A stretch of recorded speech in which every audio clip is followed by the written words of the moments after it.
Hello বন্ধুরা, আশা করি সবাই ভালো আছেন। আবারও নতুন আরেকটা ভিডিও নিয়ে হাজির হলাম। তো আজকে এখানে পালা গানের প্রোগ্রামে আসছি আমরা। তো এখানে নারী পুরুষ দুজনে পালা গান হবে।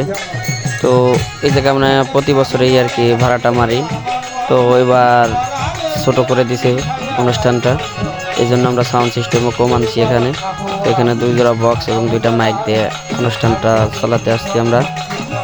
তো এখানে সাউন্ড সিস্টেমটা কেমন হলো জানাবেন এবং পুরো গানটা শুনবেন, যে গানটা কেমন হলো সেটাও জানাবেন, লাইক কমেন্ট শেয়ার করবেন এবং আমার চ্যানেলে যারা নতুন আছেন তারা সাবস্ক্রাইব করে দেবেন। তো ভালো থাকবেন, সুস্থ থাকবেন। তা পুরো গানটা দেখেন, সবাই ভালো থাকুন। আসসালামু আলাইকুম।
চলে আছেন যত মুসলমান প্রত্যেকেরই চরণ করে মুক্তিরা